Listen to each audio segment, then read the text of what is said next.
সবার ভোটাধিকার নিশ্চিত করার জন্য মোবাইল থাম নির্বাচন বর্তমান যেটি এস্তোনিয়াতে আছে সেটার ব্যবস্থা করবে। যদি আমরা মোবাইলের মধ্যে দিয়ে অ্যাপসের মধ্যে দিয়ে যার যার মার্কায় ভোট দিতে পারি তাহলে আমরা নিরাপদে ঘরে বসে দেশে বিদেশে যেখানেই থাকি না কেন আমরা ভোট দিতে পারবো। আমাদের দুইটা মেসেজ, একটা সরকারের কাছে আর একটা জনগণের কাছে।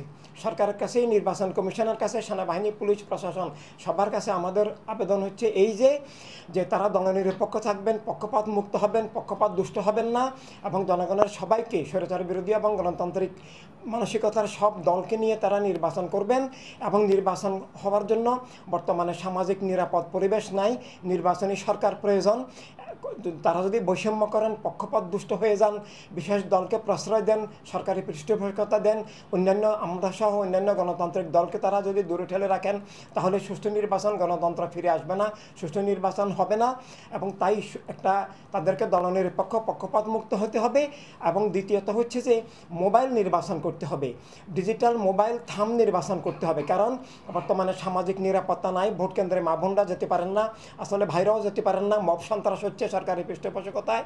অপরদিকে 1,20,00,000 নাগরিক প্রবাসী, তারা তাদের ভোটাধিকার থেকে তারা বঞ্চিত হবেন, তাদের নাগরিক অধিকার থেকে বঞ্চিত হবেন। তাই দেশে বিদেশে সব নাগরিকের ভোটাধিকার নিশ্চিত করার জন্য একমাত্র পদ্ধতি এই মোবাইলের মাধ্যমে ডিজিটাল থাম নির্বাচন, আঙ্গুলের ছাপের মাধ্যমে, বৃদ্ধাঙ্গুলি ছাপের মাধ্যমে। যদি আমরা মোবাইলের মধ্যে দিয়ে, অ্যাপসের মধ্যে দিয়ে যার যার মার্কায় ভোট দিতে পারি তাহলে আমরা নিরাপদে ঘরে বসে দেশে বিদেশে যেখানেই থাকি না কেন আমরা ভোট দিতে পারবো। আমাদের গণতান্ত্রিক অধিকার সুনিশ্চিত হবে, রাষ্ট্রের সব নাগরিকের নাগরিক অধিকার সুনিশ্চিত হবে, একটা সুষ্ঠু নির্বাচন হবে, নিরাপত্তার হানি দূর হবে, হয়তো অপচয় হবে না। এবং সেটা বর্তমানে এস্তোনিয়াতে আছে।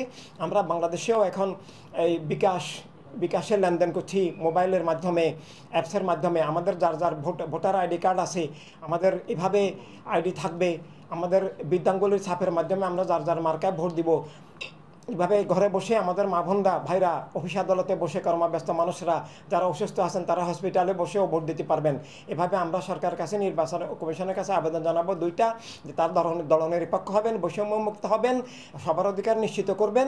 একই সাথে সবার ভোটাধিকার নিশ্চিত করার জন্য মোবাইল থাম নির্বাচন বর্তমান যেটি এস্তোনিয়াতে আছে সেটার ব্যবস্থা করবেন। একই সাথে জনগণের কাছে আমাদের আবেদন, আমাদের যারা ধর্ম, রাষ্ট্র, গণতন্ত্র, অধিকার, স্বাধীনতা, নিরাপত্তা রাখার জন্য, এক অগোষ্ঠীবাদী রাজনীতির থেকে মুক্তির জন্য আমাদেরকে মানবতার রাজনীতির পক্ষে, মানবতার রাষ্ট্রের পক্ষে আপেল মার্কায় ভোট দিয়ে সত্য, মানবতাকে, জীবনকে, রাষ্ট্রকে, গণতন্ত্রকে বিজয়ী করতে হবে। সকল ধ্বংস থেকে আমাদেরকে, নিজেদেরকে, রাষ্ট্রকে রক্ষা করতে হবে।